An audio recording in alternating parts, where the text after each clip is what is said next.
I'm gonna be completely honest, I don't really have an idea for today's video, but that's never stopped me from posting here. Hello, let's address the elephant in the room. One of my plants died. I don't really know exactly what happened. This kind of came out of nowhere. There was no like yellowing or wilting leaves or anything. Like it's completely came as a surprise. I just walked in my room a couple weeks ago and like it looked like all the leaves had just like jumped off of it. I don't know, I googled it and it was like, yeah, if there's no leaves on your plant, it's probably dead. So rest in peace. That makes me look incredibly irresponsible because I only had it for like 2 months. Speaking of irresponsibility, pretty good transition, Saya. I am at the ripe old age of 19, which means that I'm very new to this whole adulting game, but I've also been in it long enough to have some experience to warrant me making a video like this. As you saw by the title, here are some things I wish I knew instead of the Pythagorean theorem. Before I get into it, I just want to say that like this isn't like an attack on teachers, and also like I am very fortunate to live in a place where I have access to a public education for free, so I just want to get that out of the way, don't want it to be misconstrued.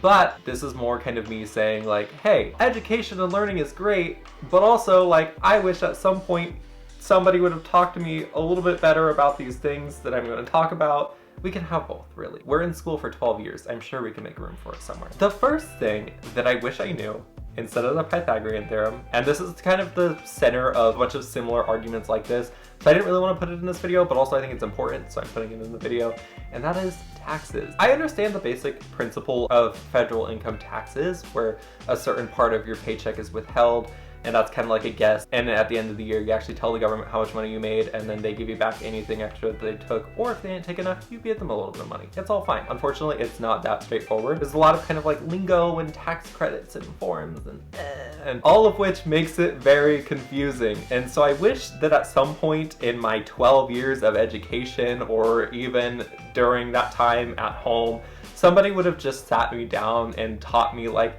hey, here's how to do your taxes. A lot of things that you learn in your early adult life, or at least things that I've learned so far, have been from making mistakes and growing and learning as a person. And you know, most mistakes are genuinely harmless in most things that you do, especially when you're 18 or 19. But with your taxes, most of the time, mistakes are actually felony tax fraud. And so you gotta do your taxes right. And with all of these kind of like weird, you know, loopholes and tax credits and things like that, it adds a level of uncertainty that I definitely shouldn't have when filing my taxes. And like the thing is also there's things like TurboTax and H&R Block and stuff that like try to keep it as simple and straightforward as possible.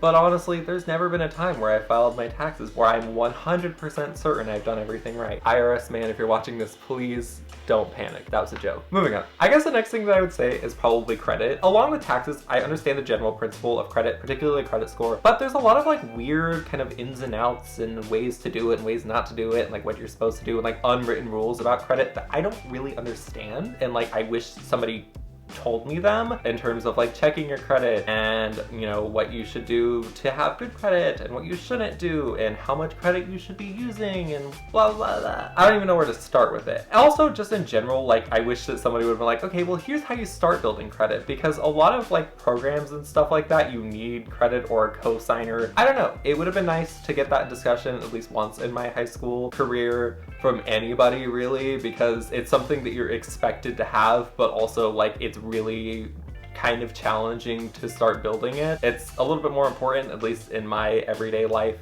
than say the Pythagorean theorem. You know, the amount of times that somebody's been like, hey, we're gonna run your credit, kind of a lot in comparison to how many times I've had to find the third side or a right triangle, given that I have the two other ones. I'm sure I'm the only one. I guess moving on to the next one, I would say probably I know absolutely nothing, and this was like something that completely blindsided me, was health insurance. It's so much more confusing than I think it needs to be. And it's something that, you know, when you turn 18, like no one's like, all right, like now you gotta go out and get health insurance. But like, it's an unwritten rule, like, all right, you're 18, you have to go out and get health insurance. You know, okay, so there's the process of shopping for health insurance, which isn't too bad, but also it's kind of bad, blah, blah, blah, blah. But let's say you get your plan, that's all great. Then you gotta find out like your network, out-of-pocket maximum. What are you covered for, what aren't you covered for? I don't know any of that. And like, it's all confusing terms and lingo and like business stuff, and I wish that somebody would have just sat me down and been like, hey, your health insurance plan is probably gonna differ from everybody else's. There isn't like a universal one, but here's some like basic introduction to like how to get the most out of this thing that you pay for every single month. You know, definitely once again plays a bigger impact on my life than like 99% of things that I learned in my high school career.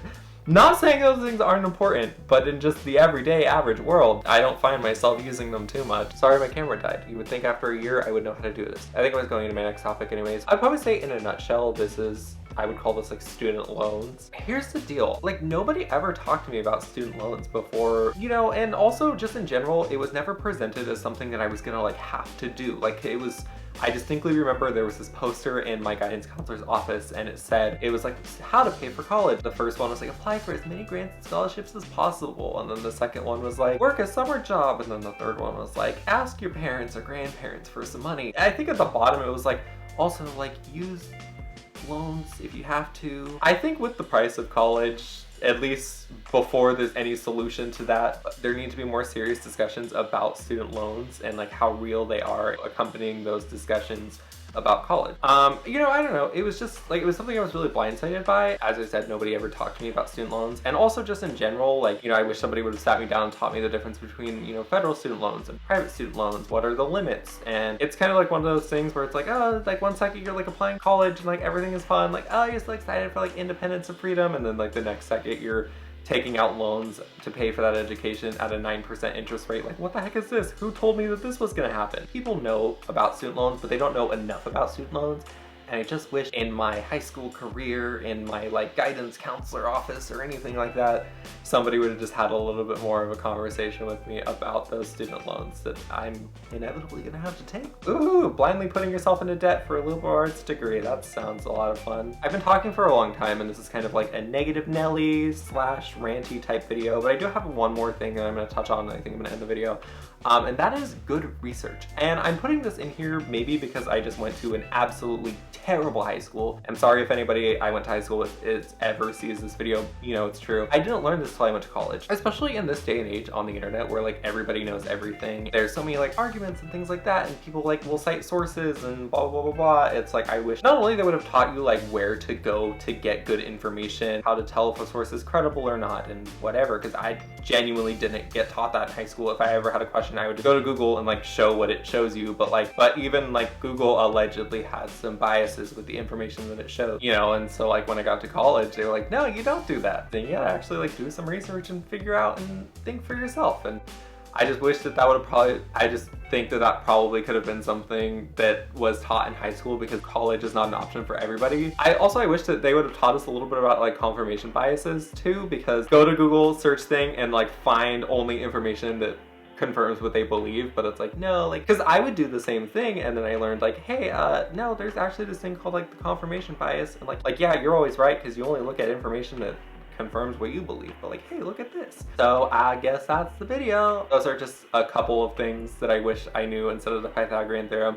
Literally, the list is probably so long, I have like a million other talking points in my head, but I feel like I've gone on for long enough, so I'll probably make this a series. If you enjoyed this video and happen to see it for whatever reason, make sure to go down there and leave a thumbs up, and also consider subscribing. I post new videos every single week. My posting's been a little bit inconsistent, particularly I didn't post on Friday because I had a killer sunburn on like half of my face, so definitely like wasn't a cute look. Anyways, with that being said, thank you so much for watching. I do really hope that you enjoyed the video, and I hope to see you in the next one. Have a wonderful day, night, whatever time it is, wherever you are, and bye!